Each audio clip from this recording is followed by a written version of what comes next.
ఓం శ్రీ గురుభ్యో నమః. శ్రీ విశ్వావసునామ సంవత్సర భాద్రపద మాసం పౌర్ణమి రోజున పూర్వభాద్ర నక్షత్రం కుంభరాశిలో సంపూర్ణ రాహుగ్రస్త చంద్రగ్రహణం అనేది ఏర్పడింది. అంటే సెప్టెంబర్ 7వ తారీఖు నైటు 9:57 ప్రారంభమై ఈ గ్రహణం అలానే తెల్లవారుజామున 3:29 వరకు ఉంటుంది. అంటే చంద్రగ్రహణము సంపూర్ణ చంద్రగ్రహణం ఉంటుంది. అలానే 9:57 ప్రారంభమై సంపూర్ణ చంద్రగ్రహణం మధ్యకాలం 11:41 ఉంటుంది. చంద్రగ్రహణం విడుపు ప్రారంభం 12:22 వరకు ఉంటుంది. సంపూర్తిగా పోయేది పుణ్యకాలం ఏమిటి అంటే 3:29. అంటే సంపూర్ణ చంద్రగ్రహణ బింబ స్పర్శకాలం అనేది 1:22 పాటు ఉంటుంది. ఇది కుంభరాశిలో సంపూర్ణ చంద్రగ్రహణం అనేది ఏర్పడింది. అయితే ఈ సంపూర్ణ చంద్రగ్రహణం కొన్ని రాశుల వాళ్ళకు అనుకూలంగా ఉంటుంది, కొన్ని రాశుల వాళ్ళకు ప్రతికూలంగా ఉంటుంది. అంటే ప్రతికూలంగా ఉన్నది ఏమిటి అంటే మనకి 7వ తారీఖు రాత్రి నుంచి ప్రారంభమై 8వ తారీఖు తెల్లవారుజామున వరకు ఉంటుంది. ఆదివారం రోజున ప్రారంభమై తెల్లవారితే సోమవారం వరకు ఉంటుంది.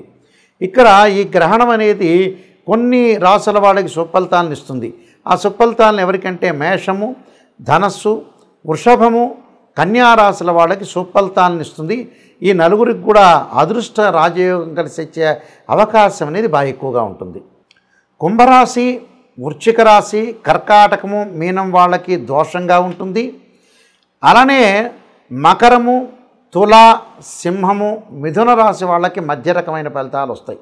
అయితే శుభాలు కొంతమందికి శుభాలు, కొంతమందికి అశుభాలు, కొంతమందికి మధ్య రకంగా ఉంటుంది. ఎలాంటి బాధపడాల్సిన అవసరమూ లేదు. ఇక్కడ కొంతమందికి అదృష్టంగాను, కొంతమందికి మధ్య రకంగాను, కొంతమందికి దోషంగా ఏర్పడుతుంది. ఆ దోషానికి సంబంధించిన పరిహారాలు కూడా చెప్తాను.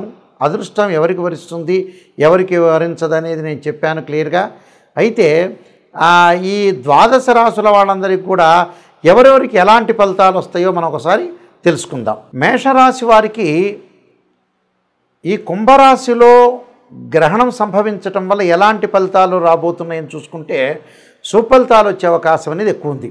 ఎందుకంటే కుంభరాశి నుంచి 3వ రాశి మేషరాశి అవుతుంది. మేషం నుంచి కుంభం అనేది లాభస్థాన రాశి అవుతుంది. ఈ లాభంలో ఏదైతే మేషరాశి వాళ్ళకి లాభంలో చంద్రగ్రహణం సంపూర్ణ చంద్రగ్రహణం ఏర్పడటం వల్ల అన్ని లాభాలు కలిగే అవకాశాలు బాగా ఎక్కువ ఉంటాయి. అంటే రాజయోగం పట్టే అవకాశం ఎక్కువ ఉంటుంది. ఆర్థిక స్థితిగతులు మెరుగుపడే అవకాశాలు ఎక్కువ ఉంటాయి. విపరీతమైన ధనయోగం కలుగుతుంది. అధిక లాభాలు, ఉద్యోగపరంగా లాభం కలుగుతుంది. అలానే వ్యాపార పరంగా కూడా నూతనంగా ప్రణాళికలు ఏర్పరచుకుని మంచి లాభాల బాటలో వచ్చే అవకాశాలు ఎక్కువగా ఉంటాయి.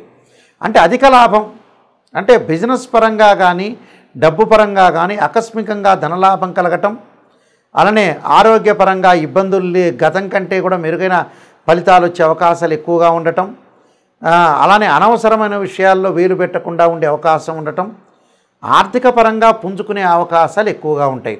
రుణాలని కూడా వీళ్ళు తగ్గించుకునే అవకాశం బాగా ఎక్కువ ఉంటుంది. ఎందుకంటే ఇక్కడ లాభస్థానం అయింది. లాభంలో గ్రహణం ఏర్పడటం వల్ల అన్ని లాభాలే వీళ్ళకి. ఫైనాన్షియల్ పరంగా అనుకోవచ్చు, వృత్తి ఉద్యోగాల పరంగా లాభం కలగవచ్చు, సుఖము, సౌఖ్యము, భోగము, ఇది ఒక రకమైన లాభం కలిగే అవకాశాలు కూడా వీళ్ళకు ఉన్నాయి. అంటే సంపూర్ణంగా వాళ్ళకి లాభం కలిగే అవకాశం అనేది ఎక్కువగా ఉంటుంది. అంటే అనుకూలమైన ఫలితాలు ఎక్కువగా సాధించే అవకాశం అనేది ఎక్కువగా ఉంటుంది. కాబట్టి వీళ్ళకి మంచి లాభాల బాటల్లో ఉండటం ఒకటి. అలానే బిజినెస్ పరంగా కానీ, చిరు వ్యాపారులు కానీ, మిగతా ఏదైతే వృత్తి రంగంలో ఉంటారో వాళ్ళందరికీ కూడా విశేషమైన లాభాలు, అలానే భూలాభం, గృహలాభం, బంగారం సంబంధించిన లాభాలు కలగటం ఒకటి. ఆర్థిక స్థితిగతులు బాగుండటం, మొండి బాకీలు వసూలు కావటం, బ్యాంకు నుంచి రుణాలు వచ్చే అవకాశాలు ఎక్కువ ఉంటాయంటే ఆర్థిక పరంగా అన్ని లాభాలు కలిగే అవకాశాలే ఎక్కువ ఉంటాయి. అలానే ఆరోగ్యపరంగా కూడా కొంత మెరుగయ్యే సూచనలు బాగా ఎక్కువగా ఉంటాయి. అంటే రోగాలు తగ్గటం, ఆరోగ్యపరంగా మెరుగైన ఫలితాలు వచ్చే అవకాశాలు బాగా ఎక్కువ ఉంటాయి. కాబట్టి వీళ్ళకి ఈ రాశి వాళ్ళకి చంద్రగ్రహణ దోషం అనేది వర్తించదు. చంద్రగ్రహణం వల్ల లాభమే కానీ వీళ్ళకి నష్టం జరిగే అవకాశాలు ఉండవు. మానసికంగా ఆందోళన తగ్గుతుంది.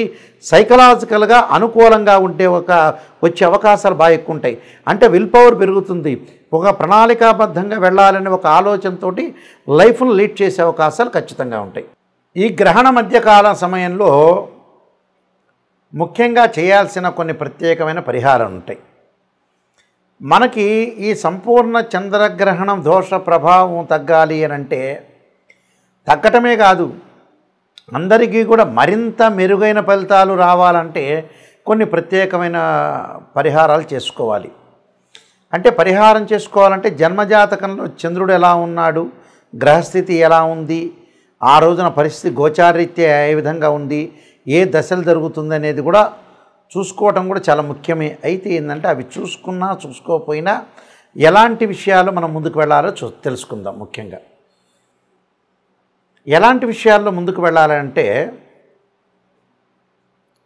ఇక్కడ ఈ గ్రహణ సమయంలో పట్టు విడుపు స్థానం అనేది ఉంటుంది. అంటే గ్రహణం పట్టేటప్పుడు నదీ స్థానం కానీ సముద్ర స్థానం కానీ చేయాలి. అది కుదరని పక్షంలో ఇంట్లో స్నానం చేయటం కానీ చేసిన తర్వాత ఏదైతే మనం సాయంకాలం పూట 9:57 చంద్రగ్రహణం అనేది మనకు ప్రారంభం అవుతుంది. ఇది భారతదేశంలో కనపడుతుంది, న్యూయార్క్లో కనపడదు. ఈ గ్రహణం పట్టిన తర్వాత 9:57 స్నానం చేయటం అనేది చేయాలి. అలానే విడుపు స్థానం అంటారు. రాత్రి 12:22 విడుపు స్థానం అంటారు. అంటే విడుపు స్థానం అంటే ముగింపు చివరికి ఎప్పుడు ముగింపు అవుతుందంటే 1:26 ముగింపు అవుతుంది. అంటే 1:26 స్నానం చేయాలి. అంటే 9:57 ఒక స్థానం, 1:26 ముగింపు స్నానం చేయాలి. చేసిన తర్వాత ఇక్కడ ఓం నమః శివాయ పంచాక్షరి చేసుకోవటం, ఆ గ్రహణ సమయ కాలంలో జపం చేసుకోవాలి. ఎప్పుడు కూడా గ్రహణ సమయ కాలంలోనే జపం చేయాలి. ఎలాంటి జపం చేయాలి? ఓం నమః శివాయ పంచాక్షరి, అలానే ఓం నమః శివాయ పంచాక్షరితో పాటు రుద్రగాయత్రి మంత్రం తత్పురుషాయ విద్యే మహాదేవాయ ధీమహే తన్నో రుద్ర ప్రచోదయాత్ అనే మంత్రాన్ని చక్కగా చదువుకోవటం, ఓం నమో నారాయణాయ నమః అనే మంత్రాన్ని చదువుకోవటం, రాహుగ్రస్తమైన చంద్రగ్రహణం ఏర్పడటం వల్ల తప్పకుండా చేయాల్సింది ఏంటంటే సుబ్రహ్మణ్య స్వామి యొక్క ఆరాధన. తత్పురుషాయ విద్యే మహాసేనాయ ధీమహే తన్నో షణ్ముఖ ప్రచోదయాత్, నాగరాజాయ విద్యే పృథ్వీధరాయ ధీమహే తన్నో సర్ప ప్రచోదయాత్ అనే మంత్రాన్ని కూడా చదువుకోవాలి.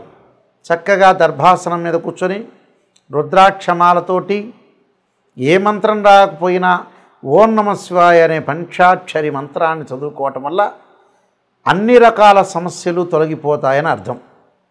అంటే సర్వదోషాలు ఉన్న వాళ్ళకి, ఎందుకంటే గ్రహణ ప్రభావం అనేది ఎలా ఉంటుందని అంటే ఏదైతే గ్రహణం అనేది ఏర్పడిందో చంద్రగ్రహణం మళ్ళీ చాలా కాలం పాటు ఆ చంద్రగ్రహణం యొక్క ప్రభావం అనేది ఒకటి ఉంటుంది. మినిమంగా మనకు శాస్త్రంలో చెప్పినట్టుగా 3 నెలల పాటు ఆ గ్రహణ ప్రభావం ఉంటుంది. కాబట్టి 3 నెలల తర్వాత ఆ గ్రహణ ప్రభావం తగ్గుతుంది అని అర్థం. ఈ 3 నెలల పాటు ఉన్న గ్రహణ ప్రభావం ఎవరికైతే ఉంటుందో వాళ్ళందరూ కూడా ఖచ్చితంగా గ్రహణ సమయంలో జపం చేయటం చాలా ఇంపార్టెంట్. అలానే గాయత్రి మంత్ర జపం చేయటం కూడా చాలా చాలా మంచిది.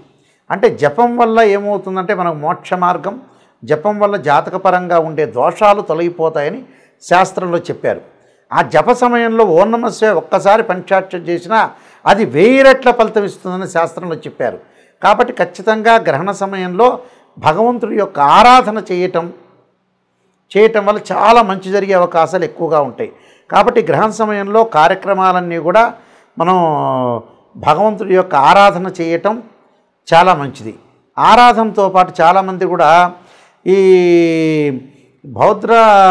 భాద్రపద మాసంలో ఈ పౌర్ణమి రోజున కూడా పితృ కార్యక్రమాలు ఆపాల్సిన పని లేదు. ఉదయం పూట పితృ కార్యక్రమాలంటే అపరాహ్న సమయంలో చేసుకుంటారు. ఆ అపరాహ్న సమయంలో కార్యక్రమంలో చేసుకోవచ్చు వాళ్ళు. తప్పులే 7వ తారీఖు ఉదయమైనా 8వ తారీఖు ఉదయం పూటైనా అపరాహ్న సమయం అంటే 1:30కి మధ్యాహ్నం పూట చేస్తారు. పితృ కార్యక్రమాలు నిర్వహించుకోవచ్చు. పితృ కార్యక్రమాల సమయంలో తద్దినాల ఆబ్దికాల సమయంలో గ్రహణం ఉండదు కాబట్టి చేసుకోవచ్చు. దాని తర్వాత గర్భవతులు, ముఖ్యంగా ఎవరైతే గర్భవతులు ఉన్నారో వాళ్ళు గృహంలోనే ఉండవచ్చు. అయితే తమ కార్యక్రమాలు చాలామంది కూడా బెడ్ మీద నుంచి లేవకూడదు, బయటికి వెళ్ళకూడదు, వాష్రూమ్కి వెళ్ళకూడదు, ఇలాంటి ఇబ్బందులు ఏం లేవు. వాష్రూమ్కి వెళ్ళొచ్చు. గ్రహణాన్ని వీక్షించకుండా ఉంటే చాలు.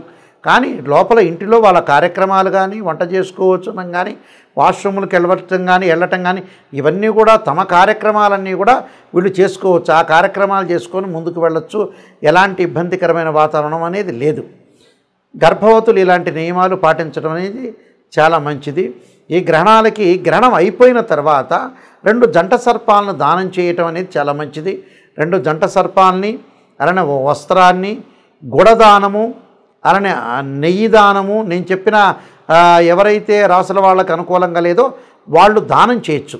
అంటే ఆజ్యదానం, గుడదానం, వస్త్రదానం, సర్పదానం, అలానే బియ్యం దానం లేక ఒడ్లు దానం, అలానే మినుములు, ఉలవలు దానం చేయటం చాలా మంచిది. ఈ దానం వల్ల మంచి జరిగే అవకాశం ఖచ్చితంగా ఉంటుంది. మీ అందరికి కూడా మంచి జరగాలని ఆశిస్తూ సర్వే జనా సుఖినో భవంతు.